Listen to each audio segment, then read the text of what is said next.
So I'm starting today's vlog off with high anticipation for how the day could go, but I'm not sure if it will or not yet. And you see, I don't want to like say exactly what it is just yet, because if I do and it doesn't happen, then like the beginning of this vlog is, then it's just ruined and I can't use it. So it's fun to be like a little bit secretive, even though it's not really that big of a deal. Oh my God. Even though it's really not like that big of a deal. It's exciting for me. It really doesn't matter for you guys, but this is a vlog, so I talk about the things that are exciting for me.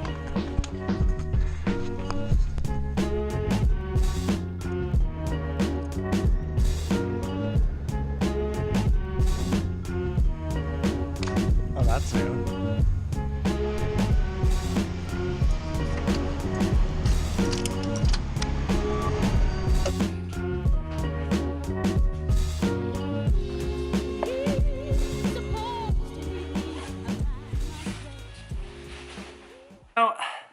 Now, I'm not the owner of this store, and I've told you guys that before, and I think that I don't make that very clear now that I think about it. But I don't own this bike store. I am literally an employee at this bike store. I just happen to be kind of the only one a lot of times. Nathan's here sometimes. So with that, I'm also not a wealthy person by any means. And that's probably why I'm like somewhat relatable and you guys actually watch my videos. But that's also why I don't ride the highest end of anything. And I've told you that before, sort of sounding like a broken record here. And I think sometimes, possibly, I make it seem like I could care less about really nice stuff. And I've mentioned this before, that's not the case. I do get excited about really nice things. I just know that I can't afford to buy them up front, and I can't afford to maintain them. But that's not to say that I don't want it. I would love to ride really nice stuff. It doesn't make sense. Now, here's the thing. The owner of this bike store, well, he is able to get his hands on some nicer stuff a little bit easier than I can, and that's pretty understandable. So that can sometimes work out in my favor a little bit. Now, every so often, these two worlds come together, and I get to ride a bike like this.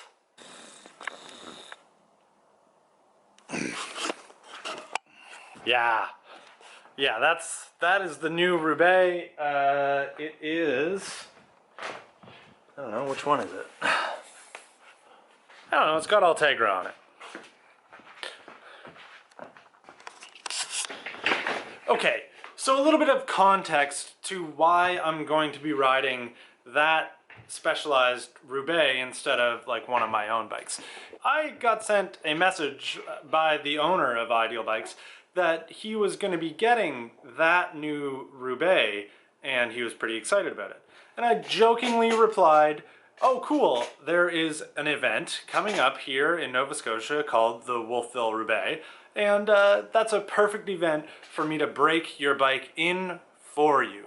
Being my persuasive and persistent self, I kept joking, but like being serious, but joking about using this bike for an event here on gravel roads.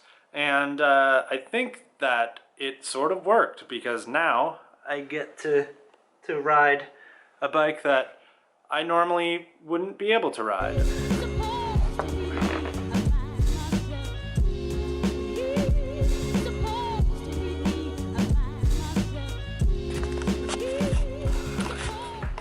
So that's kind of the news. That's what I was excited about. I was like, I hope that he doesn't forget and that he actually will bring the bike, because, you know, I got my hopes up and I wasn't sure if maybe he was gonna let me use it or not. But he is. I get to race it. I can race that bike. I don't absolutely lust after, you know, higher end or expensive bikes. I don't get too worked up about them. I like the way bikes look, but when it comes to like higher cost and higher end parts, I tend to keep my distance because I know I can't afford them. But in this case, I don't have to pay for anything. I just get to ride it. And that's probably the perfect scenario for any of us. Next, what is the Wolfville-Roubaix? Well, I talked about the Wolfville-Roubaix before when I tried to have like a talk show behind a desk. If you look back probably one-ish year in the channel, you'll actually find that video. It's painful to watch. I recommend you do it. Anyway, Wolfville-Roubaix is about like an 85-ish K social ride, and it finishes with someone ending up with a trophy. So it's not a race per se. It takes place on some of the more rough gravel roads, and the roads in the valley aren't particularly great anyway. So it emulates a bit of what guys would be racing in the professional level at like Paris-Roubaix.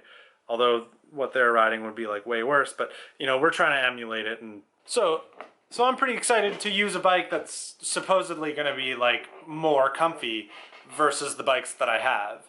And we'll see how that turns out. Anyway, it's the end of the day, and I'm gonna take that bike for the first ride ever by me. So, yeah, it'll honestly be the next scene.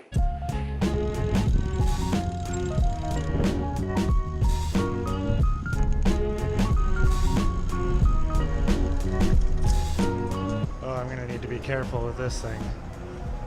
I have my brakes set up Euro Aussie, and these are just super powerful hydraulic brakes that are set up normal way. Hopefully I don't crash.